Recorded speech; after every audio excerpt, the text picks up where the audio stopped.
Bonjour, je viens juste de finir Dynamite et on va faire la review ensemble dès maintenant. Donc Dynamite du 3 juin 2026, on était en Virginie à Richmond je crois.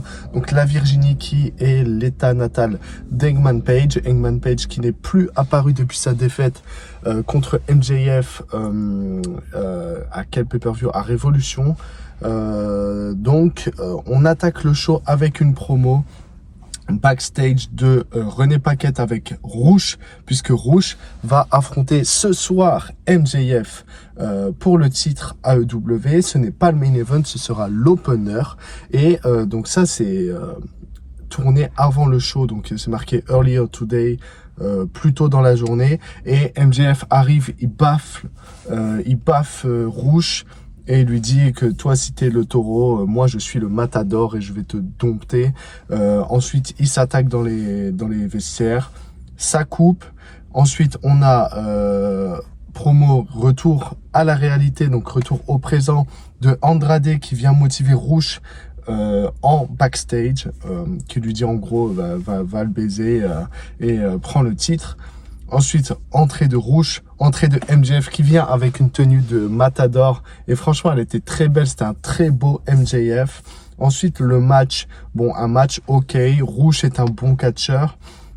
Mais je trouve qu'il ne dégage rien, en fait. Il n'a pas de charisme, en fait. Il peut avoir un truc, mais je sais pas, il y a aucune réaction de la foule. Moi, je me suis dit, putain, la foule était morte. En plus, il y a 3 jours, j'étais à Clash in Italy et on avait une ambiance de dingue. D'ailleurs, j'ai fait une vidéo qui retrace mon expérience à Clash in Italy sur place.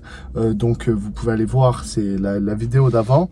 Et donc là, j'ai trouvé que la foule était morte et je me dis, putain, je sais pas, ils aiment pas AEW. Et en fait, quand tu vois le main event, l'ambiance pour Ospreay, tu te dis que la foule est là, aime le catch. C'est juste que je pense qu'ils en ont rien à foutre de Rush et moi pareil. Donc match ok, match décent. MJF gagne à la fin. Il y a un spot marquant, c'est Rush, il fait toujours son running drop kick là dans le coin. Là, il essaie de le faire à l'extérieur. MJF, il esquive. Rush, il défonce la barricade. Et franchement, quand tu vois le choc sur la barricade, tu te dis que t'aimerais pas te prendre ça en pleine gueule. Ensuite, MJF va faire un Tombstone Piledriver sur cette même barricade qui était du coup posée au sol. Je me suis dit là c'est bon, le match est fini. Il va monter, il va faire le Hitseeker. Au final, Rush, il arrive à l'esquiver quand même. Et au final, MJF s'en sort quand même à la fin et gagne le match. Ensuite, il veut attaquer Rush avec sa ceinture, mais Mark Briscoe arrive, attaque MJF. MJF au final s'en sort grâce à un low blow et il va pour attaquer Mark Briscoe avec sa ceinture, mais la conglomération arrive et fait fuir MJF. Donc MJF se casse. Au même moment où la conglomération part, on a Lio Rush qui fait son entrée car il a un match contre Mark Briscoe. Il y a eu un match à collision à plusieurs et du coup la conglomération, ils sont un peu matrixés, ils ont peur de Lio Rush et du coup là c'était un peu marrant. En gros, quand il remonte la rampe d'entrée, il bouge plus et il croit que si il bouge plus, Lio Rush va pas les voir. Du coup, il passe un peu entre eux. Après, il commence à remarcher, il se retourne, il se fige en mode 1, 2, 3 soleil. Bon, c'est un peu marrant, c'est de la mid-card, donc ça va. Ensuite, le match est très cool. Mark Briscoe contre Lio Rush. Bon, Lio Rush a perdu parce que le mec perd tous ses matchs. Mais en vrai, tu peux dire ça fait mal de le voir jobber uniquement et perdre tous ses matchs, mais en même temps, il est tellement divertissant, il catch tellement bien qu'en fait, c'est une attraction et c'est pas si grave s'il gagne pas de match. J'aime pas trop dans le catch quand on dit ça, oui, mais lui, l'Undertaker, il a pas besoin de titre, le Fiend, il a pas besoin de titre, c'est un personnage, machin.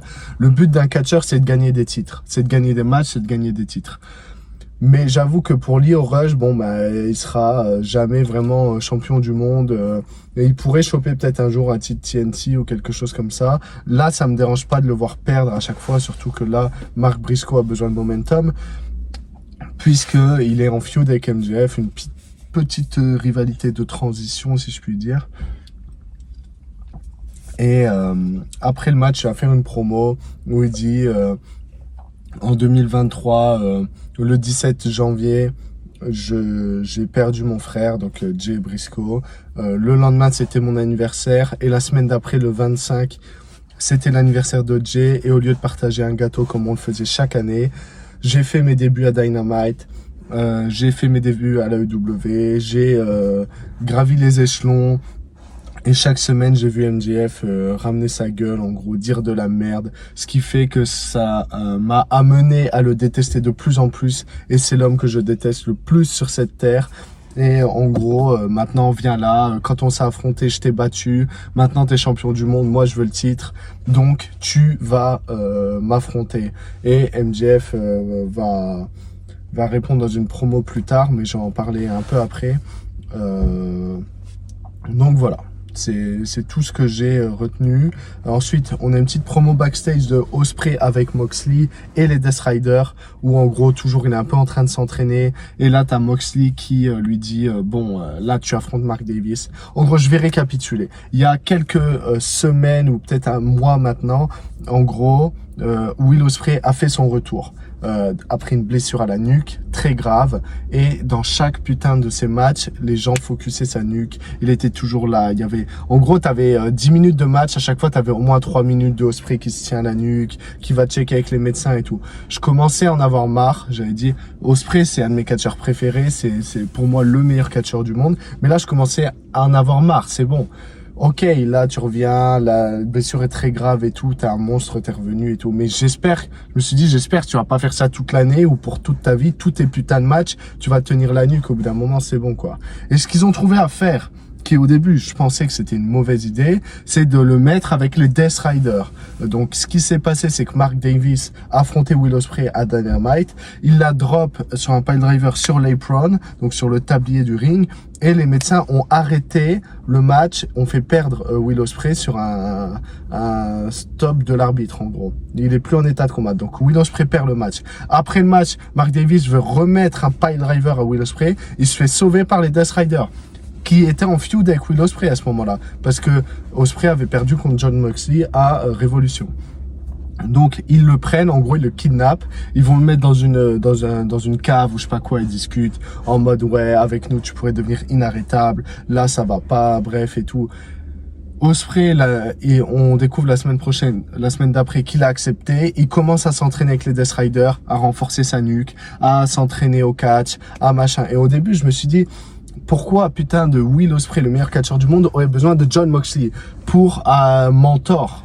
Pas du tout. Et en fait, putain, ça s'est trouvé être la meilleure chose à faire pour la carrière de Will Ospreay, parce que au final, quand tu regardes, Jon Moxley, c'est 4 titres AEW mondial, c'est 4 fois champion du monde AEW et une fois champion du monde WWE. Donc le mec est une bête. Le mec a, je sais pas, 40 ans passé. Will Ospreay, il a 33 ans. On va dire c'est un peu un petit encore. Il a été champion de New Japan, je pense. Je sais pas combien de titres il a pris dans la New Japan, mais bref, il a pas le même palmarès que Jon Moxley, qui est le ace de AEW, qui a été 4 fois champion du monde. Maintenant, il y a MJF qui est devenu 3 fois champion du monde, mais sinon, il a toujours le record. Et c'est une putain de bête. Et en fait, je me suis dit, qui de mieux que Jon Moxley pour apprendre à Will Ospreay à devenir champion du monde?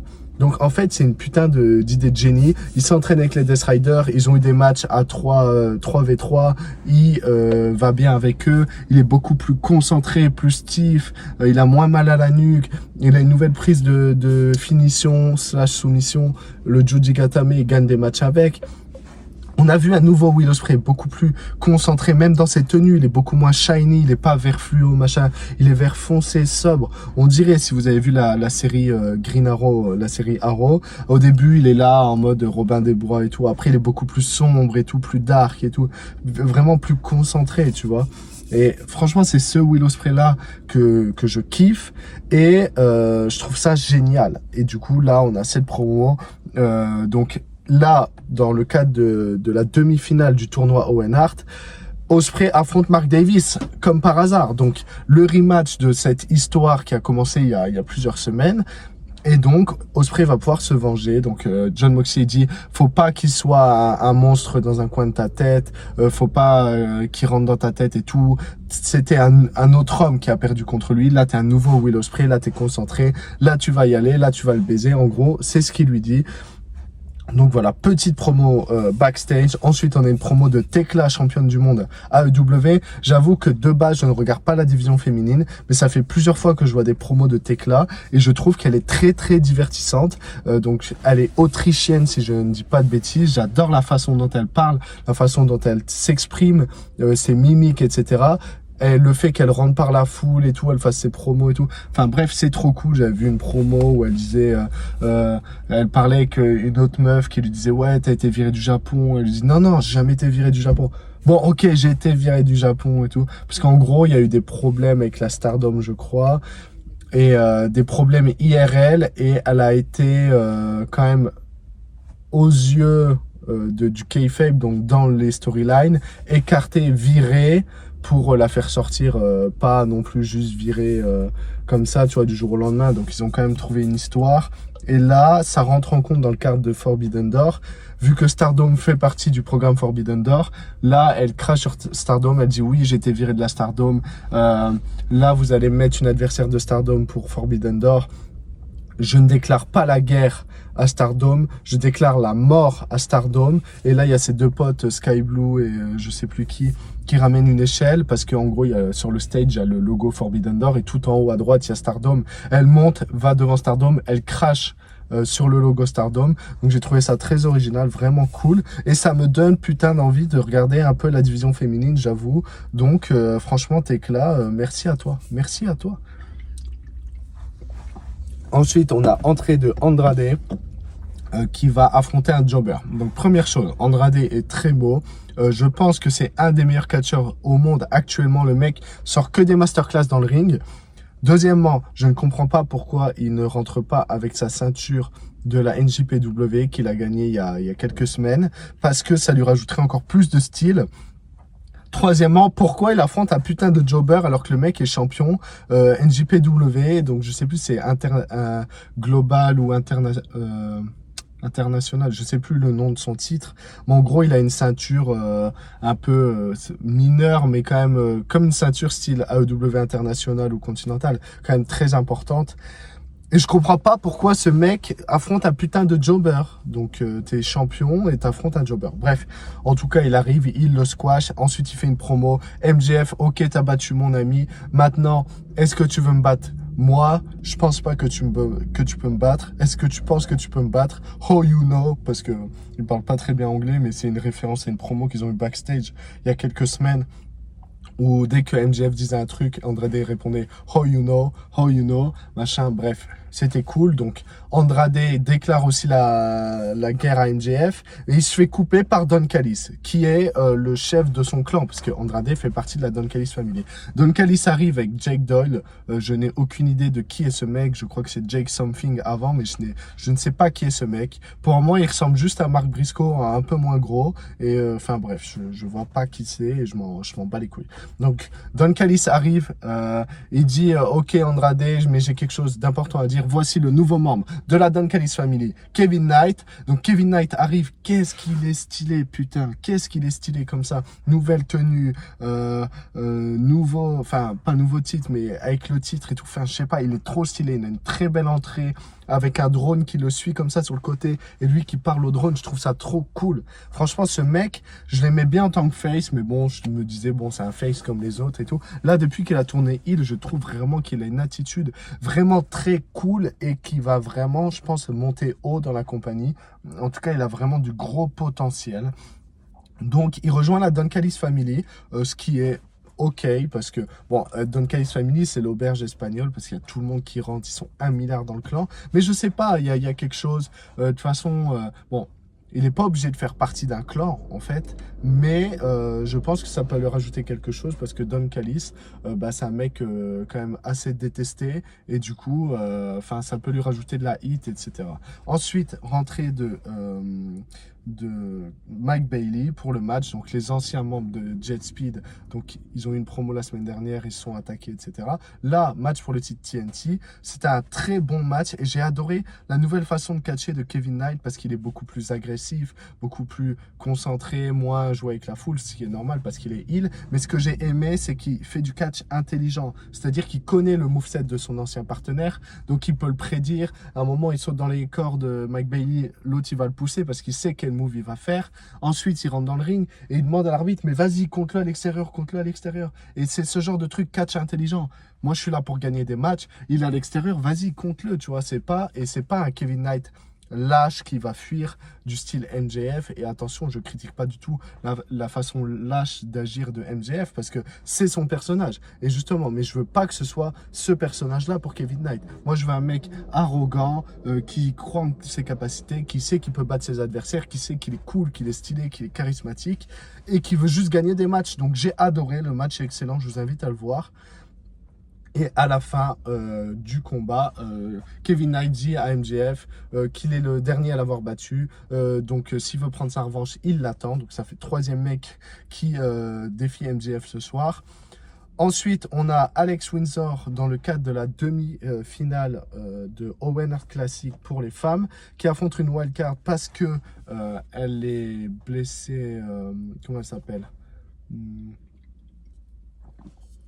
Willow Nightingale qui a rendu le site TNT vacant également. Donc elle s'est blessée, qui fait son entrée, Mercedes Moné qui fait son retour depuis qu'elle a perdu tous ses titres, etc. Donc à partir du moment où Mercedes Moné rentre dans le match et dans le tournoi, tu sais qu'elle gagne tout. Donc j'ai pas regardé le combat, j'ai skip vite fait parce que je m'en battais un peu les couilles. Mais voilà, Mercedes Moné fait son retour. Elle était très très belle tenue, très beaux cheveux. Donc tu sens que c'est la star de toute façon. Donc là, je pense qu'elle va aller chercher le titre à All In. C'est comme Ospreay en fait. Les deux ont signé en même temps il y a 2 ans. Les deux, tu sais qu'ils allaient être champions du monde un jour. Tu savais pas quand. Là, c'est l'année. Ça y est, c'est tout droit pour les deux. Ensuite, promo en backstage de Don Callis et Okada qui provoque un peu Takeshita, machin. En gros, Okada dit ça va pas se passer comme ça, je vais récupérer ma ceinture. Et voilà. Ensuite, promo de Ciampa en backstage qui dit à Chris Jericho qu'il l'attend, parce qu'en gros, il l'a attaqué il y a 2 semaines. La semaine dernière à Collision, il a sorti la liste, les 1004 raisons pour lesquelles je déteste Chris Jericho, ce qui est très cool. C'est une référence aux 1004 prises de Chris Jericho il y a, je sais pas, 25 ans, la WCW ou WWF, je sais plus exactement. Mais en tout cas, c'est très cool. Il lui a même dit Stupid Idiot, donc une ref à Chris Jericho. Franchement, Ciampa, c'est vraiment une masterclass du début à la fin depuis qu'il est arrivé à la EW. Ce programme contre Jericho, il va être très cool, j'en suis sûr. Ensuite, main event, Ospreay contre Mark Davis. Donc, on a les entrées. Ospreay est une putain de star. Mark Davis, je suis moins fan. En fait, Mark Davis, c'est ton gros daron en slip le dimanche, là, qui lit son journal, qui boit son café. Je sais pas, il ressemble à rien. Mais bon, ça reste un bon catcheur. Mais moi, il me procure aucune émotion. Donc le match, au début, bon, c'est un match de Will Ospreay, donc forcément je kiffe. Mais il y a une grosse période de domination de Mark Davis. À la fin, Ospreay revient. Il y a un peu du drama dans le sens où il lui refait un piledriver au milieu du ring. Il veut lui refaire un piledriver sur l'apron, mais cette fois, Ospreay ne se fait pas avoir. Il remonte progressivement, il sort ses trademarks, etc. Ensuite, il se fait attaquer par d'autres membres de la Don Callis Family. Avant ça, il y a un ref bump, donc c'est pour ça qu'il amène aux interventions. Les Death Riders viennent aider Ospreay, donc à chaque fois, c'est un membre Don Callis Family, un membre Death Rider. Il s'éjecte, bam, l'autre qui arrive, jusqu'à ce que Jake Doyle arrive. Il se fasse attaquer par Marina Shafir et par John Moxley qui le sortent. Ensuite, Kyle Fletcher arrive à la fin, vraiment la même façon dont il l'avait trahi à Wrestle Dream 2024, je pense. Quand il lui avait planté le tournevis dans le dos, sauf que là, il lui fait un genre de Dragon Snap Suplex ou quelque chose comme ça. Après, il se fait attaquer Kyle Fletcher par Takeshita parce que Fletcher est en feud avec Takeshita. À la fin, Ospreay remonte, il fait une Hidden Blade, ça passe encore pas parce que l'arbitre est toujours KO. Enfin bref, au final, et la dernière Hidden Blade dans la nuque, il la contre et là, il lui fait un putain de pile driver sur le ring et je me suis dit là, mais c'est fini. Là, je me suis dit c'est fini. Ils vont faire perdre Will Ospreay, ils vont faire gagner Mark Davis et ils vont peut-être trouver un moyen après de le remettre dans le main event d'All In, mais je me dis mais là, c'est fini. Et au final, Ospreay se dégage encore une fois. Il fait son finish et il gagne le match pour avancer dans le tournoi, aller en finale. La semaine prochaine, Swerve Strickland affronte Brody King. Bon, on pense qu'il va gagner. On aura Swerve contre Ospreay en finale du tournoi. Ospreay n'a jamais battu Swerve, donc c'est magnifique. L'histoire est cool. Voilà pour ce show. C'était vraiment, vraiment bien. Là, on a eu un beau show du début à la fin. Il n'y a pas eu de truc, à part Rouge, dont je me bats les couilles, mais il y avait MJF dans le match. Donc, pour moi, c'est génial. Donc, il n'y a vraiment aucun ventre mou. C'est juste, j'ai pas vu Alex Windsor contre Mercedes Moné parce que juste, je m'en bats un peu les couilles de la division féminine. Mais en tout cas, je sais que c'est un bon moment pour, en termes de show, en termes d'affiches et tout. Donc, je sais que c'était un très bon show.